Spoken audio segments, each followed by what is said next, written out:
எங்க அண்ணன் கமலஹாசன் என்கிட்ட பேசுனதற்கு தனிப்பட்ட முறையில் நான் குளிக்காம ரெக்கார்டிங் தேட்டர் போவேன் தம்பி. நான் கறி சாப்பிடுவேன், நான் அசைவ உணவு சாப்பிடுவேன், சாமி கும்பிட மாட்டேன். பாருங்க, இது எங்க அண்ணன் கமலஹாசன் எதுக்கு சொல்ல வர்றாரு. ஆனா இதுல எதையுமே செய்ய மாட்டாரு ஐயா இளையராஜா. சாமி கும்பிடுவாரு, கவிச்சு சாப்பிட மாட்டாரு, குளிச்சுட்டு தான் வருவாரு, எல்லாம் பண்ணுவாரு. அவர் பறையன், நான் ஐயன். புரியுதா? இந்த வேறுபாடு புரியுதா? சமூகம் எப்படி கட்டமைச்சிருப்பாருங்க. இப்ப யார் உயர்ந்தவர், எது உயர்ந்தது, எதன் அடிப்படையில் நம்ம அதை பார்க்கிறோம்? சீமான் இந்த தெருவில் போகக்கூடாது என்றது ஏழை என்பதற்காக அல்ல என் உடன் பிறந்தவர்களே. இந்த கோயில்ல நான் நுழையக்கூடாது என்பது நான் ஏழை என்பதற்காக அல்ல. இந்த குளத்தில் நான் குளிக்கக்கூடாது என்பது நான் ஏழை என்பதற்காக அல்ல. நான் இழிமகன், ஈன சாதி, தாழ்ந்தவன், தீண்டத்தகாதவன் என்பதற்காக.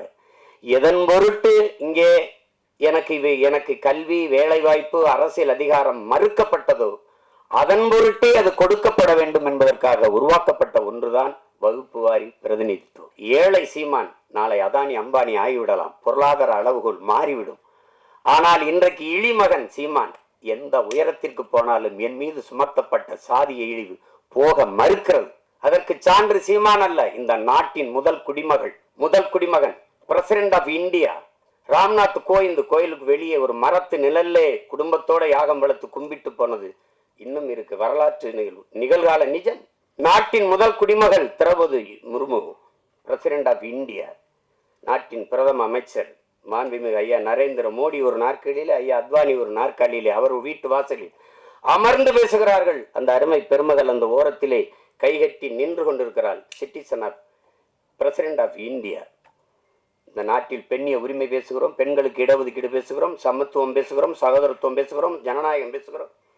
நாட்டின் முதல் குடிமகள், இந்திய நாட்டின் பிரதமர், இந்திய நாட்டின் பிரசிடென்ட் ஆஃப் இந்தியாவுக்கு அந்த நிலைமை என்றால் சாதாரண ஊராட்சி மன்ற பிரசிடென்ட் தலைவருக்கு என்ன நிலைமை இருக்கும் என்று என் அரும் தம்பி தங்கைகள், என் உடன் பிறந்தார்கள் சிந்திச்சு பாருங்க. இன்றைக்கும் கொடியேற்ற முடியாது. இங்கே எத்தனையோ மாமன்றங்களில் மாநகர மாமன்ற உறுப்பினர்கள் இருக்கிற அவையிலே தாழ்த்தப்பட்டவர்கள் இருப்பதற்கு இருக்கை போடப்படவில்லை என்பது இன்றும் நிகழ்கிறது. உயர் சாதிக்காரன் சுடுகாட்டு வழியே தாழ்ந்தவன் ஒருவன் இறந்து போனால் அவன் பிணத்தை எடுத்துட்டு போக முடியாது. எங்கோ அல்ல, நாகப்பட்டினத்தில் நிகழ்ந்தது. கோயிலுக்குள் நுழைய முடியாது, திறந்து போய் கும்பிடுறா என்று சொல்ல ஒருத்தனும் இல்ல, பூட்டை போட்டு சாவி எடுத்துக்கிட்டு வர ஆள் இருக்கு. ஏன் சிவனை நந்தனார் சரித்திரத்திலே 63 நாயன்மார்களில் ஒருவன் பறையன். அவன் சிவன் பக்தன், எவனுக்கும் சற்றும் குறைவில்லாத பக்தன் நந்தன். எத்தனை 100 ஆண்டுகளாக அந்த வழி துரத்துகிறது. இன்றும் பல நந்தன்கள், பல ஆயிரம் நந்தன்கள். நந்தன் வெளியிலே 63 நாயன்மார்களில் ஒருவன் சிவன் கோயிலுக்கு வெளியிலே சிவனை வழிபட தவிக்கிறான். எல்லோரும் உள்ளே. நந்தி அங்கே நிற்கிறது, சிவனை வழிபட மறக்கிறது. நந்தனுக்கு சிவன் தெரியாமல் நந்தி மறக்கிறது. அதை பார்த்த சிவன் நந்தியை நகர்த்தி வைத்தான் என்பது வரலாறு, கதை. அப்போது என்ன கேட்க தோன்றும்? எந்த ஒரு மானுடனுக்கும் ஒரு கேள்வி எழும் இல்லையா? நந்தியை நகர்த்தி வைத்த சிவன் நந்தா உள்ளவாடா என்று ஏன் கூப்பிடல? இந்த கேள்வி எழுமா இயலாதா? அப்ப இறைவனுக்கும் தீண்டாமை இருந்ததா? நீனும் சாதிய பாகுபாடு பார்த்தாயா? பாருங்க, இந்த கேள்விதான் படம், நந்தன் படம். சாதிய இழிவை துடைத்தெறிய போராடாமல் இருப்பதை விட செத்து ஒளிவதே மேலானது. அண்ணல் அம்பேத்கர். இந்த வார்த்தையில வலி இருக்குதா? அதை உணர முடியுதா? என்னைக்காவது என் உடன் பிறந்தவர்களை நீங்கள் இருந்து சாப்பிட்டு எழுந்த இடத்தை தண்ணீர் விட்டு கழுவியதை நீங்கள் பார்த்ததுண்டா? இந்த தெருவிலே நீ நடக்கக்கூடாது, இந்த கோயிலுக்குள் வரக்கூடாது என்று சொன்னதை நீங்கள் கேட்டதுண்டா? தோல் மேலே கையை போட்டு நீங்கள் என்ன சாதி என்று தெரிந்து கொள்வதற்கு நீங்கள் என்ன ஆளுக என்று கேட்டதை நீங்க என்னைக்காவது அந்த வழியை உணர்ந்திருக்கிறீர்களா? உங்களை அழைத்து கொண்டு போய் உங்கள் அப்பா பேர் என்ன, உங்க ஊர் என்ன, உங்க அப்பா என்ன வேலை பார்க்கிறார், எந்த தெருவில் வாழ்கிறீர்கள், எதற்கு, நீ என்ன சாதி என்று கண்டறிவதற்கு இந்த வழியெல்லாம் நீங்கள் அனுபவித்தது உண்டா? இந்த குளத்தில் நீ குளிக்க கூடாது என்று சொல்லதுண்டா? தண்ணீரை வாய் வைத்து குடிக்க கூடாது, அண்ணாக்கத்தான். அது சுகாதாரம். இன்னைக்கு அண்ணாக்க எல்லாரும் குடிக்கிறது வேறு. இரட்டை குவளை முறை அதெல்லாம் பார்த்தது உண்டா? நீங்க ஒவ்வொரு சாதிக்கும் ஒரு முடிதிருத்துகிறவர் உண்டு, பார்த்து உண்டுவா? சலவை தொழிலாளி இந்த சாதிக்கு விழுக்கிறவர் தனி. இந்த குளத்தில் தான் குளிக்கணும், மாறி குளிச்சனா குள விழும். இதெல்லாம் எங்க இருக்குன்னு நினைக்காது. இன்னும் இங்க இருக்கு, இன்னும் இருக்கு. எத்தனை ஊராட்சி மன்ற தலைவர்கள் இந்திய நாட்டின் விடுதலை கொடியை ஏற்ற முடியாமல் கொடி விடுதலை கொடி, ஆனால் அவன் பெற்றிருக்கிறானா? சத்துணவு ஆயா தாழ்த்தப்பட்ட மகள், அவள் சமைத்து போட்டதை சாப்பிட மாட்டோம் என்று எத்தனை பிள்ளைகள் சாப்பிடாமல் போனது இல்லையா? அரசு சாப்பிட வைக்கிறதுக்கு என்ன முயற்சி? அவளை பணியிட மாற்றியதுதான் இன்றும் இங்கே நிகழ்கிறது. உடன் பிறந்தவர்களே, நாகப்பட்டினத்துல சுடுகாட்டு வழி எடுத்துட்டு போக முடியல, சுடுகாட்டு வழியே. ஆனால் மாவட்ட ஆட்சியர் இங்க போனார், நீங்க எடுத்துட்டு போங்க நான் பாப்போம்னு சொல்லல, மாற்று வழிதாரம் அங்க ஒண்டி போச்சுக்கிறங்க. இதுதான் இன்னும் இருக்கிற நிலைமை.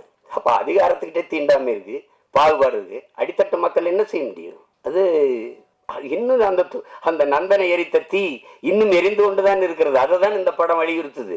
நீங்க சாதியை ஏற்றதாள்களை வைத்துக் கொண்டு சமூக முன்னேற்றம் மேம்பாடு என்று பேசுவது மல குழியின் மேலே நீங்கள் போடுகிற மல்லிய பந்தலுக்கு சமம்ங்கிறாரு இந்த அம்பேத்கர். அதான் இங்க நடக்குது, இங்க நடக்குது. ஆனா நம்ம சகோதரத்துவம் பேசுவோம், சமத்துவம் பேசுவோம். இந்திய அரசியல் அமைப்பு சட்டம் கொடுத்தது தமிழ்நாட்டுக்குள்ள 42 தொகுதி ஆதி குடிகளுக்கு, 2 தொகுதி பழங்குடி. ஆனால் அரசியல் அமைப்பு தந்ததை தவிர இந்த கட்சிகள் கொடுத்தது எத்தனை? ஒண்ணும் கிடையாது. அந்த முறை மட்டும் இல்லை என்றால் ஒருவன் கூட ஒரு சீட்டு கொடுத்துக்க மாட்டான். இந்த காலத்திலையும் பொது தொகுதிக்கு நிறுத்துறதுக்கு, பொது தொகுதிக்கு ஆசைப்படக்கூடாதுன்னு சொல்றதெல்லாம் இருக்கத்தானே செய்யுது. மொத்தமா வச்சு செதுக்கி தள்ளிட்டார் 2 மணி நேரம் 5 நிமிஷத்துல மொத்தமா. அதாவது ஒரு பெரிய பெரிய அரசியல் பொது மேடைகளை பேச தயங்குறதை திரைமொழியில் மொழிபெயர்த்ததுக்காகவாது என் தம்பி சரவணன் போற்றத்தக்கவன், பாராட்டப்படத்தக்கவன். யாரும் இந்த படத்தை தயாரிக்க மாட்டாங்கன்னு அவனுக்கு தெரியும். இந்த கதையை சொன்னா ஏத்துக்க மாட்டான், பயப்படுவான். ஆனால் பயப்படாம துணிஞ்சு அவன் என்ன பெரிய கோடீஸ்வரனா, பிச்சை எடுத்து அங்க 1000 வாங்கியிருப்பான், இங்க 2000 வாங்கியிருப்பான், இங்க 1 லட்சம் வாங்கியிருப்பான், 50,000 இருப்பான். அதை சேர்த்து வச்சு குருவி சேர்த்த மாதிரி வச்சு இந்த படத்தை எடுத்துட்டான். அந்த படத்தை எவ்வளவு திறமை இருந்தாலும் வாய்ப்பில்லை என்றால் அது வெளிப்படாது. ஆனால் இவ்வளவு ஒரு அற்புத திரைப்படத்தை கொண்டு போய் சேர்க்கிறேன்னு துணிந்து வந்த இந்த மகன் ரவி, ட்ரேடன் ஆர்ட்ஸ் ரவி, எவ்வளவு நாளும் பாராட்டலாம். நெருக்கடியான நேரம் தான். நட்புக்காக என் தம்பி சமுத்திரகனி எல்லாம் அவன் 3 நாள் தேதி வாங்கினா, ஆனா ஒரே நாள்ல நடிக்க வச்சு மொத்த காட்சி எடுத்துட்டு அனுப்பியிருக்கான். இப்ப நான் நேற்று ராத்திரி இரவுல இறங்கி இப்ப போகணும், திருப்பி உடனே போய் இரவுல எனக்கு மதுரையில பொதுக்கூட்டம், திருப்பி போனாலும் என் தம்பிகள் மேல நான் வச்சிருக்க பேரன்பு. ஒரு தம்பி படம் எடுத்தாலே வருவேன், எல்லா தம்பியும் சேர்ந்து எடுத்திருக்கான். படத்தை சொதப்பி வச்சா போடான்னு திட்டிட்டு போவேன். நல்லா எடுத்திருக்கான், ரொம்ப நல்லா எடுத்திருக்கான். அவன் கூட்டி வரல சரவணை, படம் என்னை அழைத்து வந்திருக்கு, நீ பேசு, படத்தை பற்றி பேசு. எல்லாரும் அற்புத பங்களிப்பு. ஒழிப்பதெல்லாம் சின்ன சின்ன பசங்களா இருக்கிறாங்க. திறம்பட்ட ஆளுமை எல்லாருமே வெளிப்படுத்திருக்காங்க. அதுல குறிப்பா நான் பொறாமைப்பட்டது ஒன்று இருக்கு. என் தம்பி சமுத்திரகனியின் கதாபாத்திரம், அந்த காட்சி அவன் நடிச்ச அந்த ஒரு நாளை எனக்கு கொடுத்துட கூடாதாடா அப்படின்னு சரவணனை திட்டினேன். சசிகிட்ட கூட சொல்லிட்டேன், அந்த கதாபாத்திரத்தை என்ன நடிக்க வச்சிருக்கலாம்லடா. ஏன்னா நான் தான் அவன், என்னுடைய கதாபாத்திரம் தான் கனி நடிச்சிருக்கான், அருமையா நடிச்சிருக்கான். அவன் அப்பப்ப அப்படி எங்கேயாவது அவன் போறான். இப்ப நான் எனக்கு ரொம்ப பொழுதுனா விஜய் சூப்பர் தான் பார்ப்பேன். என் மகன்கிட்ட வீட்டு திரை போடலாம்னா, அப்ப தெலுங்கு டப்பிங் படத்துக்குலாம் எதுக்குப்பா வீட்டு திரைன்னு கேட்கிறான். அந்த மாதிரி பார்ப்பேன். அதுல எந்த படம் பார்த்தாலும் என் தம்பி இருக்கான். மகேஷ் பாபுவோட நடிக்கிறான், ரவி தேஜாவோட சண்டைய போடுறான், அங்க பாக்குற எல்லாரோட இருக்கான். நான் சொன்னேன், டேய் சசியா எப்போ எந்த படத்துலயும் இருக்கான்டாவன். அவங்க கேமரா இல்லாம கூட போனாலும் போவாங்க. இவருக்கு தம்பி கனி இல்லாம படப்பிடிப்பு போக மாட்டாங்க இவருல. அந்த நேரத்திலையும் பார்த்தா இப்ப சொல்லிட்டு இருப்பான், காலையில 6 மணிக்கு தூங்காம குளிச்சுட்டு வந்துருக்கான். அண்ணன் தூங்கிடுவா கொஞ்ச நேரம் கேட்கிறான். இப்ப திருப்பி அவன் தேனிக்கு போகணும், நான் மதுரைக்கு போகணும். அத்தனை ஓட்டங்களுக்கு இடையில ஒரு கொஞ்ச நேரம் நில்லுங்கடான்னு இந்த படம் நிறுத்தி வச்சிருக்குன்னா அது காரணம் அந்த படத்தில் இருக்கிற தாக்கம்தான். நான் சும்மா சொல்ல, நல்லா இருக்குன்னா நல்லா இருக்கு, நல்லா இல்லைன்னா அப்புறம் போயிட்டு பேசிட்டா. என் தம்பி பொண்ணு பார்க்க போன கதை தான் சொல்லுவாங்கல்ல, நான் போயிட்டு வரட்டா அப்படின்னு. நீங்க இது எவ்வளவு காலத்துல இருந்து இருக்குது பாருங்க. இன்னைக்கு நேத்து நம்மளை தொடரல. பிறப்பு ஒக்கும் எல்லா உயிருக்கும் என்று பாட வேண்டிய தேவை ஏன் வள்ளுவ பெருமகனாருக்கு வந்தது? பகுத்துண்டு பல் உயிர்கள் ஓம்புக என்று ஏன் சொல்ல வேண்டிய அவசியம் வந்தது? சாதி இரண்டொழிய வேறில்லை சாற்றுங்கால் நீதி வழிவா நெறிமுறையில் மேதினியில் இட்டோர் பெரியார் இடாதார் இழிகுலத்தோர் பட்டாங்கில் உள்ளபடி என்று பாட வேண்டிய அவை பெருமாட்டிக்கு ஏன் வந்தது? பறச்சியாவதேதடா பணத்தியாது ஏவதா இறைச்சி தோல் எலும்பிலே இலக்கமிட்டு இருக்குது என்று பாட வேண்டிய சித்தர் சிவாக்கிற்கு ஏன் வந்தது? எதுக்கு வருது? யாரு மேல கீறினாலும் ரத்தம் ஒண்ணுதான், ஆக மொத்தம் நீ நானும் 10 மாதம் தான். தாத்தா பட்டுக்கோட்டைக்கு ஏன் வந்தது? சாதிகள் இல்லையடி பாப்பா குல தாழ்ச்சி உயர்ச்சி சொல்லல் பாவம் நீதி உயர்ந்த மதிகல்வி அன்பு நிறைய உடையோர் மேலவங்கிறான். யாரு? பாரதி. என்ன எல்லாம் கேட்பான், பாட்டன் பாரதிங்கிற. அப்படி சீமானுக்கு எப்படி பாரதி பாட்டன் ஆயிட்டா அப்படின்னு. இப்ப வெறிவருமா இல்லையா? பெரியாரது எல்லாருக்கும் தந்தையா இருக்கும்போது பாரதி எனக்கு பாட்டனா இருக்கிறது என்ன உங்களுக்கு பிரச்சனை? என்ன பிரச்சனை? சோனியா காந்தி அன்னையா இருக்கும்போது பாரதியும் எனக்கு பாட்டனாவும் ஊவேசா எனக்கு தாத்தாவா இருக்குல்ல, என்ன பிரச்சனை? சாதிகள் இல்லையடி பாப்பா என்று பாடியவனை பாப்பான் என்று சொல்லிக் கொடுத்தவன் எவங்க? எப்படி இருக்கு? ஆழ்ந்து போங்க, வலிக்கும், இறங்குங்க. நான் இப்படித்தான் என் வீட்டு வாலி விழுந்துருச்சுன்னு தான் கிணத்துக்குள்ள குதிச்சேன். மூழ்கி போகும்போது என் பரம்பரையே உள்ள கிடக்குன்னு தெரிஞ்சு முதல்ல என் வாலி எடுக்கத்தான் இறங்கினேன் நான் கிணத்துக்குள்ள. உலங்கு பாருங்க, இருட்டறையில் உள்ளதா உலகம், சாதி இருக்கின்றதென்பானும் இருக்கின்றானே என்றான் புரட்சி பாவலன். பாருங்க, தமிழுக்கும் அமுதன் என்று பேர் அந்த தமிழ் இன்பத்தமிழ் எங்கள் உயிருக்கு நேர்ந்து பாடிய பாரதிதாசன் புரட்சி பாவலன். தமிழ் வளர்த்தல் ஒன்று, சாதி ஒழித்தல் மற்றொன்று என்று பாடல. சாதி ஒழித்தல் ஒன்று, நல்ல தமிழ் வளர்த்தல் மற்றொன்று. நான் முதல்ல ஒழிக்கணும்டா சாதி. என்ன கடவுள் வெறி, சமய வெறி, கண்ணன் நிகர் தமிழுக்கு நோய் நோய் நோயே, இடை வந்த சாதி எனும் இடர் ஒழிந்தால் ஆள்வது நம் தாய் தாய் தாயேன்னா அதை ஒழிக்கணும்டா அப்படின்னா. அப்புறம் எங்கிட்ட சகோதரத்துவம், சமத்துவம், ஜனநாயகம் ஏன் பேசுற? ஏன் பேசுற? மக்கள் அப்படி இருக்கானா? இல்ல. அயோத்தியில ஒரு பொது தொகுதியில் அகிலேஷ் யாதவ் ஒரு தாழ்த்தப்பட்ட தமிழ் மகனை நிறுத்தி பொது தொகுதியில் வென்றான். மக்கள் சரியாக இருக்கான். எல்லா வழியும் மொத்தமா ஒரு படம் பேசுதுன்னா அது நந்தன் பேசுது. அந்த படத்துக்கு பேர் பொருத்தம் அப்படி இருக்கு. நந்தனார் சரித்திரம் நீங்க அது பார்த்திருக்க முடியும். இப்ப அப்பெல்லாம் நாடகமா கூட வந்துச்சு, இப்ப இல்ல. அதுதான் அந்த நந்தனை எரித்த தீயில் ஒரு ஒரு கொஞ்சம் எடுத்துட்டு வந்துதான் எரிய விட்டுருக்கான் என் தம்பி. அந்த நந்தன்ல கயிறைய வச்சிருக்கான் பாருங்க. கல்வி அறிவற்ற சமூகம், படிக்க பள்ளிக்கூடம், கல்வி என்ன சொல்றது, கல்வி வரவே மறுத்த சமூகம் நாங்க. SC ST schedule tribes, SC Paraiyar Devendrar எல்லாருக்கும் இடஒதுக்கீடு இருக்கு. 18 விழுக்காடுங்க. முதல்ல எஸ்டிக்கு கம்யூனிட்டி சர்டிபிகேட் இருக்கா? சாதி சான்றிதழ் இருக்கா? ஆதி தமிழ் குடி குறவருக்கு இருளருக்கு சாதி சான்றிதழ் இருக்கா? இல்ல. திருவண்ணாமலை மாவட்டத்தில் இல்லாம போராடும் போது இங்க இருந்து நான் வண்டி எடுத்துட்டு போய் அந்த மக்களோட உட்கார்ந்து பள்ளிக்கூடத்தை விட்டு கர்ப்பிணி பெண்கள் வேலைக்கு போகாம அந்த குறவர் குடி மக்கள் உட்கார்ந்து அவங்களோட உட்கார்ந்து போராடி 3000 பேருக்கு சாதி சான்றிதழை நான் பெற்றுக் கொடுத்திருக்கிறேன் என்றால் அப்ப எந்த நிலைமையில் அவன் மக்கள் இருக்கான்? சாதி சான்றிதழ் இல்லாதவன் என்ன சலுகையை பெற முடியும்? ரேஷன்ல அரிசி போடுறான், சரிதான். ரேஷன் கார்டுல தானே வாங்க முடியும், கார்டே இல்லையே. அந்த மக்களின் வழியை நீங்க அது பார்த்தாதான் தெரியும், அனுபவிச்சது என்ன தெரியும். நமக்கு எல்லாமே செய்தி தான். விவசாயி செத்தாலும் செய்தி தான், நமக்கு மீனவன் செத்தாலும் செய்தி தான், எல்லாமே நமக்கு செய்தி தான். ஆனால் இந்த படத்தை பார்த்துட்டு அப்படி கடந்து போக முடியாது. பத்திரிகை இதழியல் உறவுகளுக்கெல்லாம் போட்டு காமிச்சாரா இல்லையான்னு தெரியல. நீங்க பார்க்கும்போது நான் பேசுற அந்த உணர்வு உங்களுக்கு புரியும். அது அவ்வளவு சிறந்த ஒரு ஒரு படைப்பு. அதுக்கு எடுக்கிறதுக்கு ஒரு அசாத்திய துணிவு வேணும். கதைக்களத்தை முதல்ல உள்வாங்கணும். அந்த கதாபாத்திரங்களை அந்த திரைக்கதை அவ்வளவு செறிவா அவர் அந்த வழியை ஏற்படுத்துற அளவுக்கு செதுக்கிட்டார். ரொம்ப அசாத்தியமான ஒரு படைப்பு. சமீப காலத்துல ஒரு நீங்க தெருவில் நடந்துகிட்டே போகும்போது ஒரு அழகான ஒரு இடத்த பார்த்தா நின்று கொஞ்ச நேரம் பார்ப்பீங்கல்ல, அப்படி எத்தனையோ படம் பார்த்து நீங்க கடந்து போனாலும் நந்தன் படத்தை கொஞ்ச நேரம் நின்று அப்படி பார்ப்பீங்க. அப்படி ஒரு தாக்கத்தை ஏற்படுத்தக்கூடிய படம்.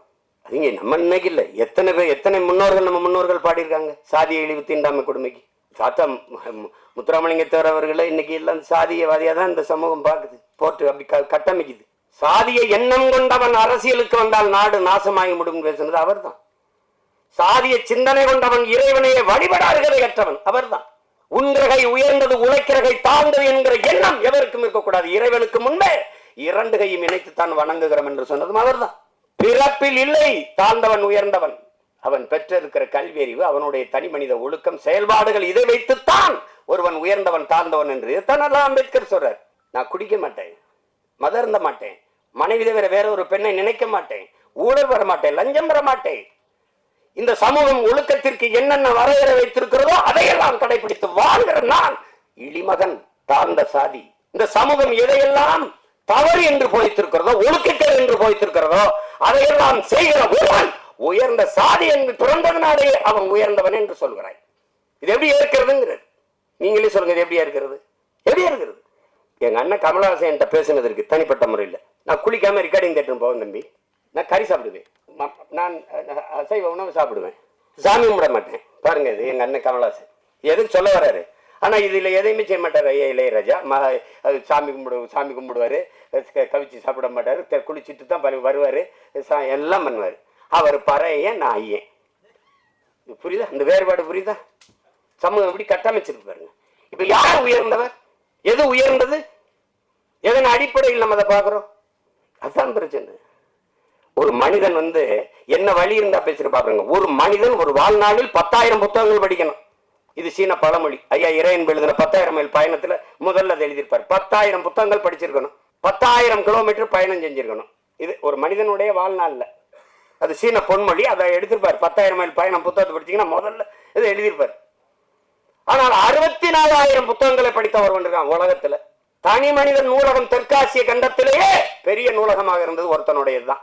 அவன் ஜமீனும் இல்ல, திவானும் இல்ல, அவன் அமைச்சர் பெரிய கோடீஸ்வரனும் இல்ல. அப்படி புத்தகங்களா வாங்கி சேர்க்க. அவன் நகையை வாங்கி சேர்த்தான், காரை வாங்கி சேர்த்தான், சொத்தை வாங்கி சேர்த்தான். ஒருத்தன் புத்தகத்தமா சேர்த்திருக்கான். படுக்கிற இடம் கூட தான் படிக்கிற இடத்துக்கு பக்கத்தில் இருக்கணும். நூலகத்துக்கு அருகிலேயே அறை எடுத்து தங்கியவன். உலகத்தின் தலை சிறந்த கல்வியாளன் சிலையை திறக்க போகிறோம் என்று ஆஸ்திரேலிய பிரதமர் போய் சிலையை திறக்கிறார். ஒரு சிவப்பு பட்டு துணியிலே போர்த்தி இருக்கிறது. அது திறக்கிறாங்க. மார்பளவு சிலை திறந்தால் அறிவாசன் அண்ணல் அம்பேத்கருடைய சிலை. என் அருமை பெருமக்களே, அந்த பேரறிஞன் சொல்லுகிறான், அவன் பட்ட வழியில் இருந்து அவன் மொழி வருகிறது. ஆடு குளித்து செல்கிறது இந்த குளத்திலே, மாடு குளித்து செல்கிறது சக மனிதன். நான் குளித்து வெளியேறக்கூடாதா? அந்த வழியை நீங்க புரிஞ்சுக்கிட்டீங்கன்னா இந்த படம் உங்களுக்கு ரொம்ப பிடிக்கும். இந்த வழியின் மொழிதான் நந்தன்கிற திரைக்காவியம். வழி இருந்தால் படத்தோட பொருந்திருவிய, அது உங்களை பாதிக்கும். இல்லை என்றால் இந்த படம் போதிக்கும். ஆனால் எப்படியாவது இந்த படம் உங்களை செய்யும். படைப்பு என்பது என்ன? என் உடன் பிறந்தவர்களே, ஒரு கல்லூரி வாசலில ஒரு கல் இருக்குது, பெரிய கல். அவன் என்ன சொல்றான், இதை எடுக்கணும், என்னடா பண்ணலாம் அப்படின்னு. அடிச்சு நொறுக்கி பூமிக்குள்ள புதைச்சிடலாம். ஒரு மாணவன் அதை எழுதிட்டு இது என்ன செய்யலாம்னு சொல்லுங்கடான்னா ஒருத்தன் எழுதிட்டு வரான். அடிச்சு நொறுக்கி சின்ன சின்ன கற்களா வச்சு பூமிக்குள்ள புதைச்சி விட்டுறலாம். ஒருத்தன் இதை உடச்சி ரெண்டா போட்டு படிக்கல்லா போட்டு எல்லாம் நடந்து போகலாம். அது எப்படி ஒருத்தன் எழுதுறான், அது தேவையற்ற பகுதியை நீக்கிடலாம். சரி நீக்கு பார்ப்போம்னா தேவையற்ற பகுதியை நீக்கினா அழகான சிலையா இருக்குது. அதை பார்த்து எல்லாரும் ரசிக்கிறான். இதுதான் படைப்பு. இது தேவையற்றதை நீக்கிறதுக்கான பெரிய முயற்சி தான் நந்தன்கிற ஒரு அழகிய கலைப்படைப்பு. அதை புரிஞ்சு கலைப்படைப்பு அதுதான். அதை என் தம்பி ஆளு ஒல்லியா இருக்கான், உளி மாதிரி இருக்கான்னா செதுக்கி இருக்கான். உளியே சிற்பியாக இருந்து செதுக்கிய படம் தான் திரைக்காவியம் தான் இந்த நந்தன். எவ்வளவு வேணாலும் நீங்க விட்டீங்கன்னா நான் எனக்கு விண்ணுறுதிக்கு நேரம் இருந்ததுன்னா பேசிட்டே இருப்பேன். அவ்வளவு தாக்கத்தை என்னுள்ள ஏற்படுத்திய ஒரு திரைக்காவியம் நந்தன். அயோத்தியிலே இதே தான். ஆனா அந்த திரையரங்க வாசல்ல தான் பேச முடிஞ்சது. இது மாதிரி பேச வாய்ப்பு இல்லை. இப்ப நிறைய கதையை சொல்லிட்டேன்னா அது இந்த வெளியிடுறவர் என் தம்பி ரவி கோச்சால் கோச்சுக்காரு. வெற்றி விழாவில் ஒரு தடவை வெற்றி 50 நாள் ஓடி வரும்போது விழா எடுத்துரும். மறுபடியும் பேசுவோம், மிச்சத்தை பேசுவோம். ஒரு சிறந்த படைப்பு, ஆக சிறந்த படைப்பு. அருமை இளவல்கள் எல்லோரும் இணைந்து ஒப்பற்ற ஒரு திரைக்காவியத்தை தந்திருக்கிறார்கள். இன்றும் நம்மோடு வாழ்ந்திருக்கிற சக மனிதர்களின் வழி அதை திரையில் மொழிபெயர்த்த என்னுடைய தம்பி சரவணனுக்கு என்னுடைய அன்பு நிறைந்த வாழ்த்துக்கள், பாராட்டுக்கள். எவ்வளவு வேணாலும் சொல்லலாம். அவனோடு உடனிருந்த ஒத்துழைத்த ஒவ்வொரு திரைக்கலைஞர்களுக்கும் என்னுடைய அன்பும் வாழ்த்துக்களும். இங்கே இந்த செய்தியை எடுத்துக்கொண்டு போய் நீங்க எப்பவுமே நல்ல ஒன்றை பாராட்டி இருக்கிறீர்கள். இது ஒரு சிறந்த படைப்பு. கொண்டு போய் சேர்த்து இந்த படத்தை வெற்றி பெற செய்யுங்கள். எளிய கலைஞர்கள், இளைய கலைஞர்கள் சேர்ந்து உருவாக்கிய ஈடு இணையற்ற ஒரு திரைக்காவியம். இது வெற்றியடையட்டும். இன்னும் பல சிறந்த திரைப்படங்கள் நமக்கு உருவாகட்டும். அது இது ஒரு இது இது ஒரு ஒரு புரட்சி என்பது புரட்சி. பகத்சிங்கிட்ட போய் புரட்சினா என்ன? புரட்சி என்பது ரத்தம் சிந்தும் வன்முறையாகத்தான் இருக்க வேண்டும் என்பது அல்ல. அது துப்பாக்கி தோட்டாக்களை தொழுவதும் அல்ல. அப்ப எதுதான் பகத்சிங் புரட்சி? வெளிப்படையாகவே அநீதிகளால் கட்டமைக்கப்பட்ட சமூகத்தை தகர்த்து முற்றுமுழுதாக புதிய ஒரு சமூகத்தை படைப்பதுதான் புரட்சிங்கிறான். அப்படி ஒரு புதிய ஒரு சமூகத்தை படைப்பதற்கான முயற்சி தான் நந்தன் படம் ஏற்படுத்த போகிற புரட்சி. புரட்சி என்பது ஒவ்வொரு மனிதனின் காலுக்கு கீழே காத்து கிடக்கிறது காய்ந்த சருகுகளாக ஒரு தீக்குச்சியின் உரசலுக்காக. அந்த தீக்குச்சி தான் நந்தன் பற்ற வைத்து போடுகிற தீக்குச்சி. அன்பிற்குரியவர்களை, புரட்சி தீ பற்றி எரியட்டும். மாற்றம் என்பது மானுட தத்துவம். மாறாது என்ற சொல்லை தவிர மற்றவை அனைத்தும் மாறிவிடும். மாறுவோம், மாற்றுவோம். புரட்சி ஓங்க. வாழ்த்துக்கள்.